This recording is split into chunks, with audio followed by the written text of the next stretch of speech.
let us hear a few words on non-attachment by Swami Kriyananda. Nothing is ours. No one belongs to us. Mentally, we should make a bonfire of our love for God and cast into it all attachments, all desires, all hopes, and all disappointments. It helps mentally to examine one's heart every evening and liberate it anew of all desires.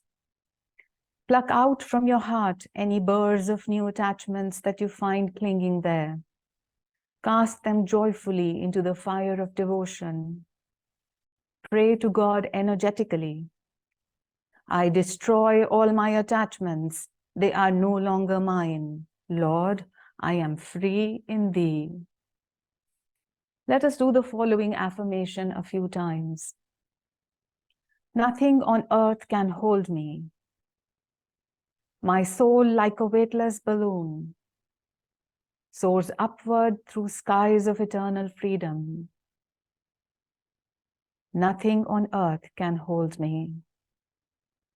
My soul, like a weightless balloon, soars upward through the skies of eternal freedom. Nothing on earth can hold me. My soul, like a weightless balloon, soars upward through skies of eternal freedom. Mentally follow the affirmation. Nothing on earth can hold me. My soul, like a weightless balloon, soars upward through skies of eternal freedom. Mentally follow this prayer. I destroy all my attachments. They are no longer mine. Lord, I am free in Thee. Om Shanti, Shanti, Shanti. Let me now read out to you, dear friends, a reading from the Essence of the Bhagavad Gita. This is chapter number 5, and I'm going to be reading out the verses from 21 to 28. And this is directly related to what we have to understand today. Starting from 21. Feeling no attraction to the sensory world, whether subtle or gross, the yogi lives in the ever-new joy of his own being. United to spirit, he attains perfection in absolute bliss. O son of Kunti, Arjun, because sense pleasures spring from outside the self, they all have a beginning and an end, and bring only misery. No one of any understanding would seek happiness through them.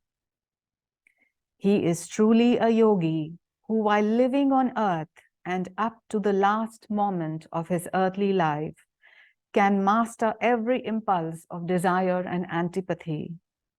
He alone among mortals is a happy human being.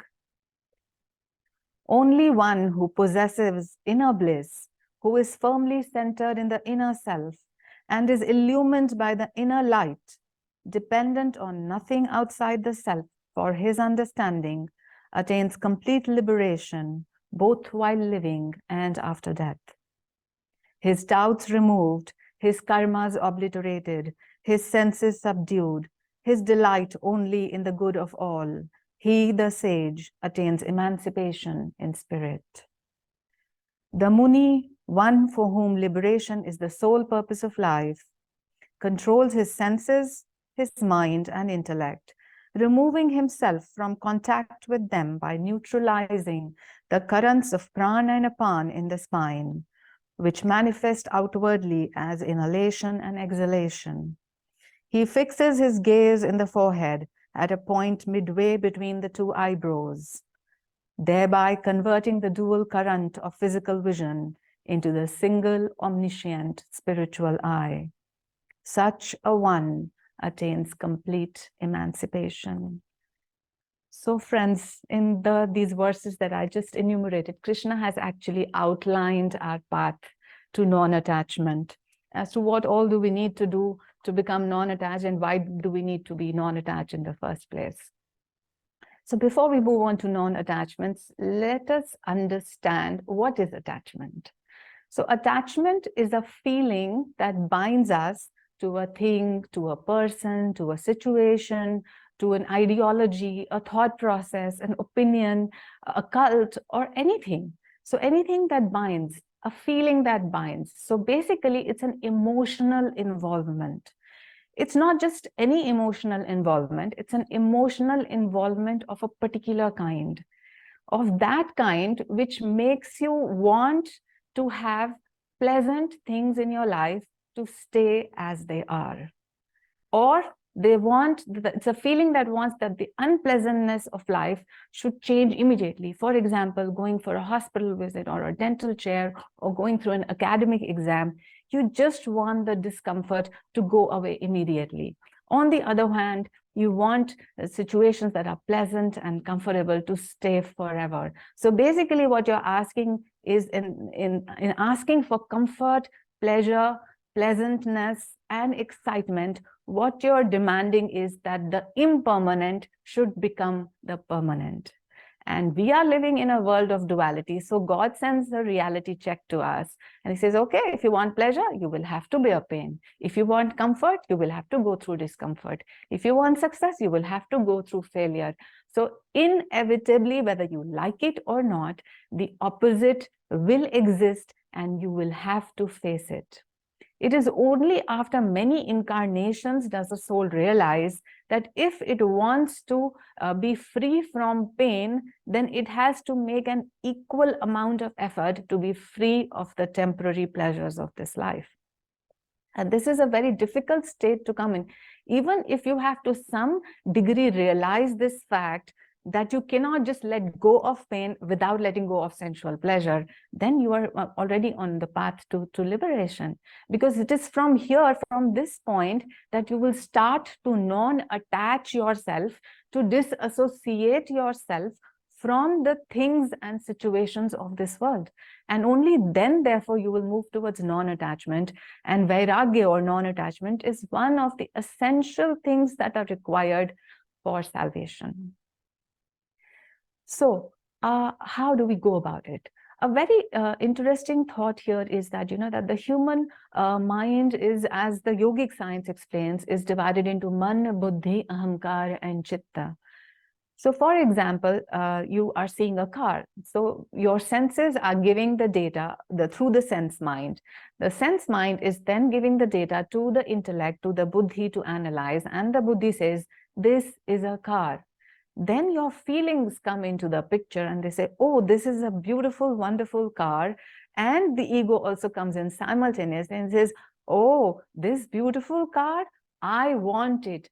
It is going to be mine. And therefore, the attachment starts at the level of the chitta, or the ability to feel. As long as it's just the sense mind and the intellect working, there is no attachment. Therefore, the Muni or the yogi has to eventually work at chitta vritti nirodha. If he or she wants to be free from all attachments, then the yogic way of chitta vritti nirodha is actually the only way. Unless you neutralize the vrittis of the chitta, you will never really know who you really are, that you are the light itself. Now, a master has put attachment and non-attachment very easy for us, given a simple definition. Guruji says, attachment means you think that you own something. And non-attachment means that you recognize that all things belong to God. I'll repeat this. So, and please check within each one of yourself. Do you think you own anything? Do you think all things belong to God? And accordingly, you can decide how much attached or unattached you are. And frankly speaking, talking of myself, when I was not on the spiritual path, so definitely I thought that my children belong to me, the house that I live belongs to me, my qualifications, the hard work that I do, all that I've earned, it belongs to me, the money in the bank, everything belongs to me. But thank God Guruji came in my life, and he is trying slowly to work upon me and to break this delusion that things belong to me when they actually don't. This is the final truth. So let us now analyze our attachments. Now, some attachments are so subtle that you cannot see the tethers that they have, the cords which bind you to them. So before we go into non-attachment, I'm going to lay out on the table all the big subtle attachments that we have, so that we are able to recognize them and then see what we need to do about them. So the first and the foremost attachment that we, the soul, have is to the body. We are so attached to the body that we forget that we are the infinite light that has descended into the body and is working through the body. We start to think that we are this body. And this core thing is actually the cause or the foundation of many other troubles. Now, if you think you are this body, then of course you're going to be worried about, oh, how should I dress this body? This body should smell nice. So I'll buy some nice perfumes. I'll look good always, some nice heels. And I have to go to the party. I have to look presentable. So most of your life, pretty much a lot of your life is going around how to make this body look good. Another important aspect with the body is food. And I would say like 60% of the human life is running around food. Every morning till night, the meals in the day and the next day, and then of course parties and picnics. We are so around food, and we forget again that the food is only meant to feed the body so that the body can act as an appropriate vehicle for the soul to achieve final emancipation. So, but we forget to discriminate and ask ourselves whether we are eating to live or whether we are living to eat. So again, check in yourself. How much time in a day are you spending to think about food, to prepare food, to procure food, to feed yourself, and then to think about the next meal, and so on? It's a never-ending cycle. Now also, we are attached to the routine of the body. Okay, this body likes to wake up at so and so time, it wants tea or coffee at this and this time, then it wants the newspaper, it wants the office work has to also go in such a such way, then people have to behave in such a such way, and so on and so forth. So we are like so much living in that box that we just don't want to shift that. So that is also a kind of attachment to our daily life that we have. And Master said you should change things every day. You should do things newly every day. We are also attached to the youthfulness of the body, and no wonder we have a multi-billion-dollar cosmetic and anti-aging industry. There's no surprise. But if any of you has any time actually been benefited by a beauty cream or an anti-aging product, whenever you meet me live, which may happen anytime, so you can please share that information with me, because it's the light within actually that will cause you anti-aging. It is the control of breath from within that will give you anti-aging and youthfulness. And of course, even then, that's not going to be permanent. So again, we want the impermanent to become the permanent, and that is the root cause of our sorrow and misery. We are also attached to the good health of the body. It's okay to work for good health. In fact, we are being given the duty and responsibility. We must work for the good health of the body. But if sickness comes, then, and it will come, however healthy a lifestyle you've had, sickness does come, because God needs to put in some poking and provoking factor that will take you eventually to God. And when sickness comes, it actually is a blessing in disguise, because it brings humility to you. It brings compassion into you. It helps you to understand the pain of others. And it also helps you to understand the impermanence of life. So all these things are so important. And another next level of attachment to the body is attachment to the gender of the body. We are born in particular bodies with a particular gender, but are we that gender? So all those females who think that I am a female and therefore I have the right to be all emotional about things, and all those males who think, who are in male souls and males bodies, who think that, oh, I am a male and therefore I'm going to do these set of things and not do these set of things. Please awake. The soul is genderless. It is the formless light. And if you do not want to come again and again and again, then might as well, just like every night in deep sleep, you forget that you have a body. You forget that the body has a gender. In your day-to-day work, it is a good practice to forget what body you are carrying along. You are pure light and genderless. So in fact, think about Master. So many people who saw a picture of Master on Autobiography of a Yogi got confused whether he's male or female. And in fact, when Master used to get, himself clicked with someone, he would take upon the persona, some aspect of the personality of that person would show on his face. He was so transparent. So many people saw Divine Mother in Master. So check within yourself. Are you balancing your reason and your feeling? Now, these are again, so masculine and feminine qualities, yin and yang. Are these balanced? Because unless you bring them to a balance, freedom is not possible because you're attaching yourself to a particular type of body. Let's move on from here. We are also attached to the possessions of the body, the money, the gold, the property that we have, and we think it is all ours. And it's a sad state of affairs. Why? Because Master says the earth is like a pinpoint in the solar system. The solar system with the sun is a pinpoint in the galaxy.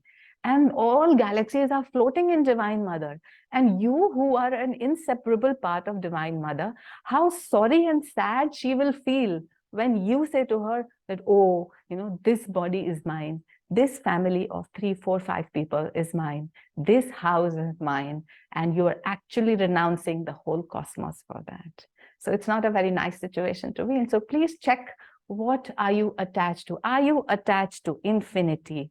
Or are you attached to all the limitations that you are now living by? Also, in this life, we are going to be given some possessions because we have to perform certain duties. So how do we handle those possessions is important, is that we do not allow the possessions to possess us. We use all those things, and yet at every night, we can offer all those possessions back into the infinite, knowing that every atom of this universe belongs to God, and including my body and my being also. So give it back. Also, Master said that having the use of possessions is only when it can increase your happiness by sharing it with others. If you have possessions and you do not share with others, then you go through a twofold loss. One is that you do not gain the pleasure of sharing, which is an important pleasure in this lifetime. And again, because you're so attached, you're going to be brought again and again back to the same or similar life, or even worse life, because you haven't shared. And you will have to go through that pain and misery. So might as well, all of us have some possessions, and they are not just material. We have talents in us, we have joy in us, we have abstract qualities that we can share. Whatever God has given to you is your treasure, and it is both your right and your duty to share it with all your brothers and sisters, and therefore you can expand your consciousness. Now, Master, he said that in fact, there are multiple incidents from his life. So he had this wonderful bike, which his father gave to him, and he used to go to Serampore ashram on it. And once when his friend was eyeing it and wanted to have it, Master immediately just went and got the key and gave it to the friend. And similarly, when he was in the US, he had especially got a musical instrument. I think it was the Esraj, to which he really liked playing. And then again, someone started to like it, and Master immediately gave the musical instrument to that person. And when someone asked him later, why did you give it, or how did you feel? And Master simply said, he said, it gave me a lot of happiness to make that person happy. So this is something that we can imbibe. These examples are set by saints so that we can live our life accordingly. And Swamiji would also do the same thing. He would say that if you have some attachment to shopping, what you can do is you can go and buy beautiful things because you're attached to beauty, you're attached to wanting to have something, but immediately you must give it out to somebody. And that will fulfill the desire, as well as you become the channel and the flow of prosperity, abundance, and the feeling of non-attachment will stay. So multiple qualities can be developed at the same time. From the possessions of the body, we move to the relationships of the body. And this is especially true for romantic relationships, for spouses, for children, more so for children, that we are so attached to our children that we think they are our own. And we forget that they are souls who have come into our families for a short time. They are souls on their own journey. They will have to go through their own tests and tribulations. And eventually they're going to be detached from us, and they have to live their own life. So if we, instead of becoming the owner, if we try to become a gardener and we just give them love, we nurture them with love, with friendship, imbibe them with good qualities, and by being an example ourselves, then they are going to become good human beings, and that is going to solve the purpose of their and your own existence. There is no point in saying, oh, it is mine, oh, they are mine, oh, how dare they go anywhere else. It's not going to be possible. So might as well let them go when they need to go, right? Then we have attachments not only to the body, but to our mind and emotions.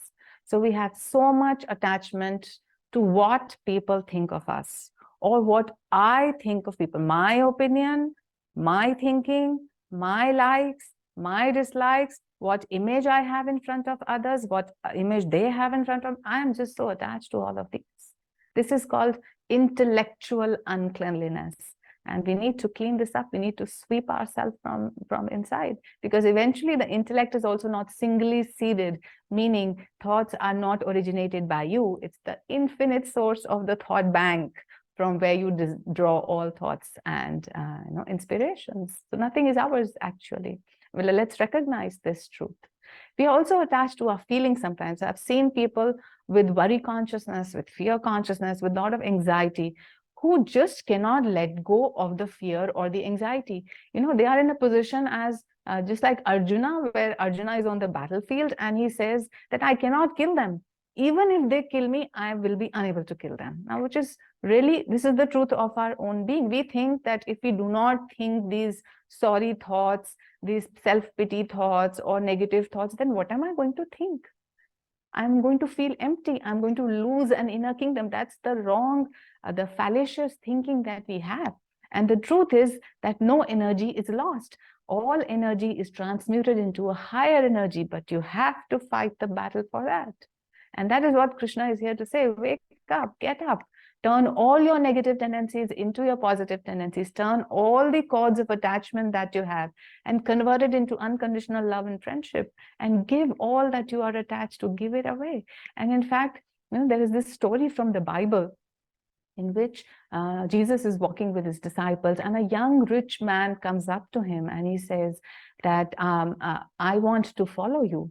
So Jesus knows that this is a rich person and he is attached to his riches. So Jesus says, you go and sell off all your possessions, you give it to the poor, and then you follow me. Now this rich man finds this advice very, very hard to follow, and therefore he just leaves the group. And the master explains this, and he says people who are so attached to material comforts and material pleasures, they have no sense of comparison to which they will compare their, that's the state of pleasure. They have no comparison of divine bliss.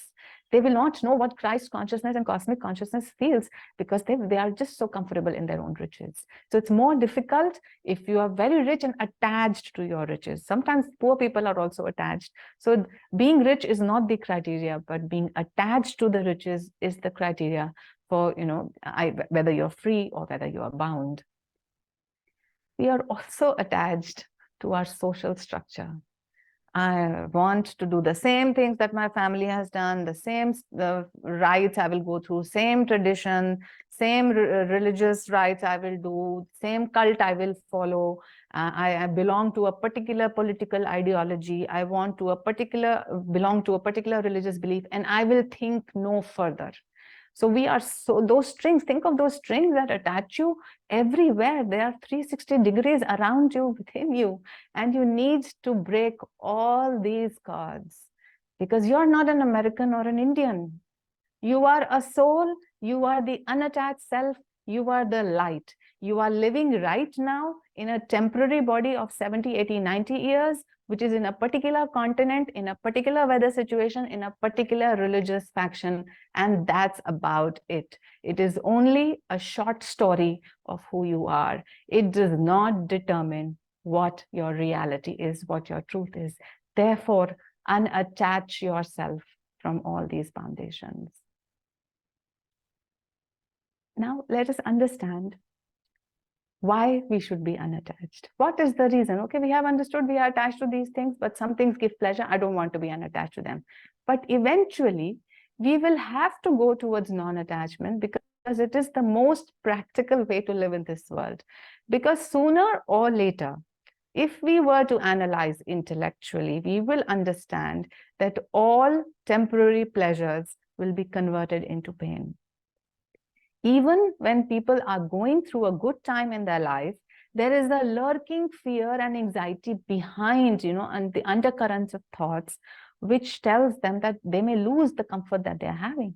So even when there is comfort on the forefront, the back front is still occupied by negative ideas and negative emotions. So you're actually never completely free unless you renounce all ideas, all specific ideas of pleasure and comfort, and just accept the way things are.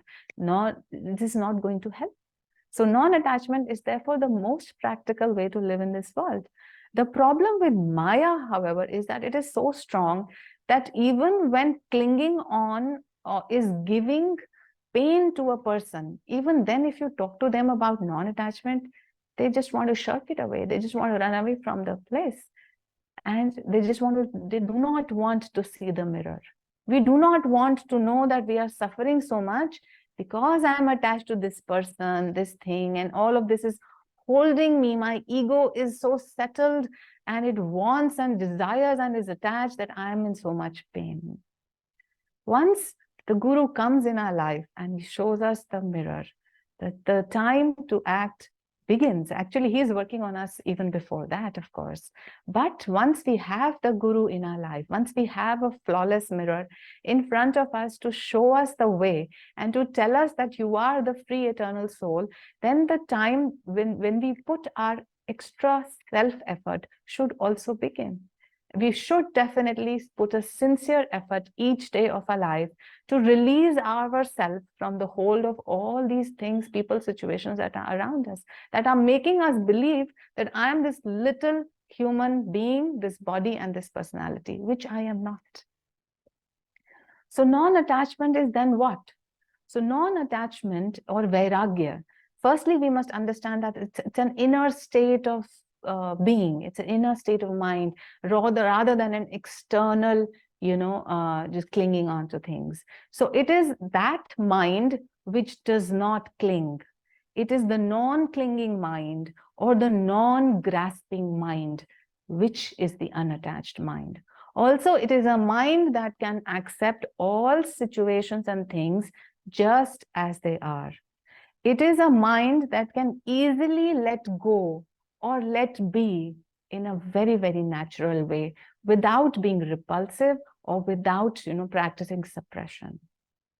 So just to repeat once again, non-attachment is non-clinging. Non-attachment is non-grasping. Non-attachment is clean, pure, simple acceptance. Now let us see, how do I reach this beautiful state? The first, the easiest, and the most useful thing to get away from your attachments is to attach yourself to God. That means love God. Once you have anurag or attachment and love for the God, automatically you will develop vairagya from this world. It's as simple as saying that if you are walking towards the east, then the west is automatically left behind. You don't have to beat the west and say, you go away, you go away. No, simply walk towards the east. Simply start moving towards God. The world will automatically be left behind. And it's not difficult, because once over a period of many incarnations, we have realized that the world is an ocean of suffering and misery, then walking towards God becomes the easiest thing to do. Why should we not do this? And when we say love God, then we have to love God in the way Jesus has told us to love God. Love God, thy Lord, with all thy heart, all thy mind, all thy strength, and all thy soul. Now, this kind of love is not difficult to understand. We may think that it's a big thing being demanded from us. No, it is not. Now, think of of a romantic relationship. Simply, let's bring that relationship down to our own level. Think of a romantic relationship. Does not the beloved want that the lover should only think about him, talk about him, feel about him, do nothing else, be involved with no one else? Is that not true? Just like a small little infant also wants that, he wants the entire attention of the mother. The mother should only take care of that one child, do everything for that one child, love and think about that child only. That sense of possessiveness. Similarly, God is our parent, God is our beloved, God is our best friend, He is our creator. So He has all the right to expect that kind of love from us. He wants us to think about Him, to feel Him, to be one with Him, to share our troubles and happinesses with Him. That's all He is wanting us to do. And that's what Jesus is saying. It's not difficult at all. So love God, and love God. Once you're able to do that perfectly, all attachments will automatically fall away. The other way is the way of the intellect, where you analyze that, yes, all kinds of pleasure eventually turn to pain. All kinds of attachments which are associated with certain expectations, they will automatically, eventually you will be heartbroken and they will give you pain. Once you're able to analyze these things, once you're able to analyze, like Sri Yukteswarji said in the autobiography, that attachment is blinding, and that eventually it is not going to lead you anywhere. It's like a dead end situation, and a dead end with a lot of pain. Why do you want to go there? If you remember that story when Master went to the Himalayas and came after so many days, came back to Sri Yukteswarji, and Sri Yukteswarji's attitude was not that of anger or having been betrayed by Yogananda. No, he was quiet and simple in his attitude. And then when Yogananda asked him, he said that I have no expectations from anybody. And if I have no expectations from anybody, then where is the point or the need to be heartbroken? I will never be heartbroken. And when I say expectations from anybody, it's not just expectations from people. We are expecting a lot from the universe. We are expecting that the universe should behave in a particular way, should give us these things in a particular way, and things should happen according to what I think of the universe. Now, again, this is fallacious thought, fallacious thinking, and nothing but pain. So once you analyze that all of this is full of pain, then you start moving towards the freedom that you want, and you start to introspect. You introspect that, am I accepting life the way it is presenting itself to me? Or am I just wishing all the time that things were different? I'm attached to the pleasures and the comforts of life, and I'm wishing that this would never change. So again, I'm in big, deep trouble if I'm thinking like that. So the only way of being non-attached is to accept every moment as it is presented to you. In this moment, whatever the energy pattern of your life is right now is perfect. It has been created by you yourself in the past. And now, and of course, everything is happening by the will of the Creator. So right now, whatever things, people, situations are present in your life, they are just perfect. Perfect in the sense because they will take you to the next level of unfoldment, and they will take you to your final freedom. And those are the tests that you uniquely require and have been given to you by God. Just accept and live your moment to moment. You need to live your life and be a joyful, willing channel. And when I say joyful, willing channel, that is possible only when whatever work you have in life. Now, interestingly, we are so attached to our work. I'm sure you would have seen workaholics. They just want to work, work, work, work. Not only the work itself, they're attached to the way things work. I want to see these files first. I want to read these emails first. I'm going to follow this protocol and this flowchart, which is okay. It is needed for a functional apparatus in the office. But if you are too much, again, living in the box, that's a problem. So again, be adventurous, make your life a little more thrilling by changing your work patterns, and of course, do as much work as is necessary for you to fulfill the responsibilities. The Gita clearly says, a person who overworks or underworks, who oversleeps or undersleeps, who overeats or undereats, none of these is going to find God. So you have to practice moderation in work. Don't be so attached to the work, and especially don't be attached to the outcome of your work. Now, most people think that if they are not attached to the outcome of the work, then how are they going to be, successful? How are they going to put in the 100%? On the other hand, Swamiji was, he said the completely different thing, which I totally agree with. He said, when you fix your attention only on the outcome or the goal, you have two kinds of problem. The first kind of problem is that you are not having any joy in the work that you're doing right now.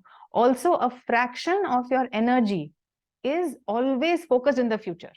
You are not putting in your complete energy right now because your attention is on the goal. The second problem that happens is that sometimes life presents you with new opportunities, new doors open in your life, but you are so focused on one fixed outcome that you fail to see those doors and windows that are consecutively and repeatedly opening in your lives. So shed the attachment to a specific fruit of action. And Krishna has advised that again and again in the Gita. And why has he advised us to be non-attached to the fruit of action is very simple. He wants us to be unconditionally happy in life. And the only way to be unconditionally happy in our life is to do whatever we have to do with joyfulness, with willingness, and not thinking of the fruit that it is going to bring to me. Just be in the moment, accept the moment, do your best in this moment. And then offer both the good and the bad to God. Sometimes people do good deeds and they are so attached to the good deeds. So a Buddhist monk once said that if you're attached to a good deed, it's like you cross the river on a raft and then you say that I cannot let the raft go. Let me carry the raft on my shoulders. So you're carrying all that burden through life for nothing. For what? You're causing suffering to yourself. So do not carry the weight of your good deeds. Similarly, if something wrong happens through you unintentionally, then do not live with the guilt or shame of it. Just give it to God. Love God enough. Consider Him your true friend who can really understand you. So give all that you do back to where it belongs.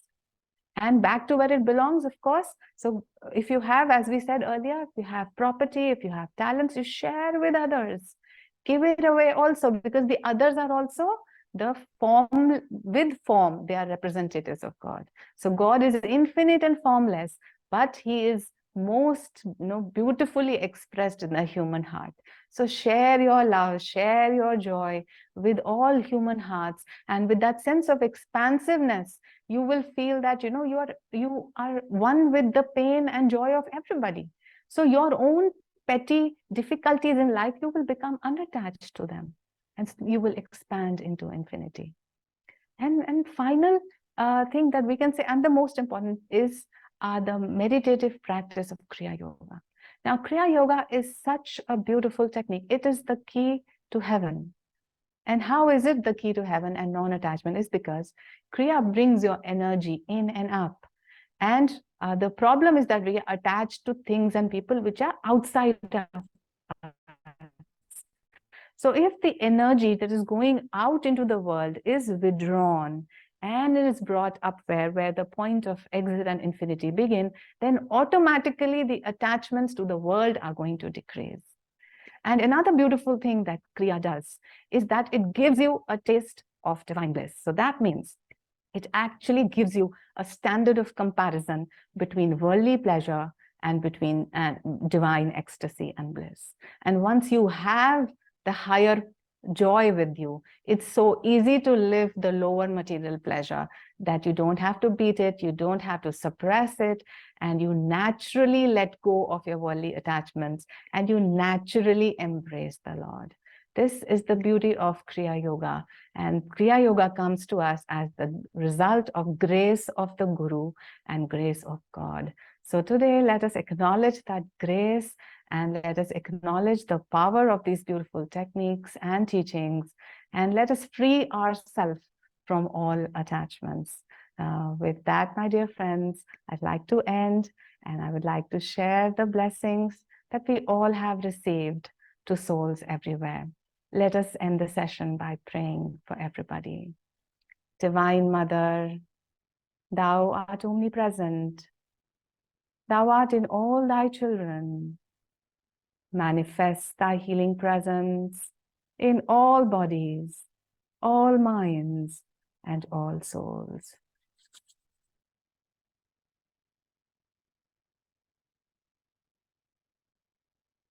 Oh, oh,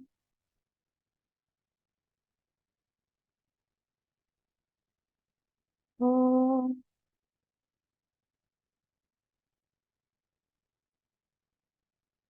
Divine Mother, beloved Gurus, may thy love shine forever on the sanctuary of our devotion, and may we be able to awaken thy love in all hearts. Om Shanti, Shanti, Shanti. Thank you, great souls. Joy to you, Jai Guru.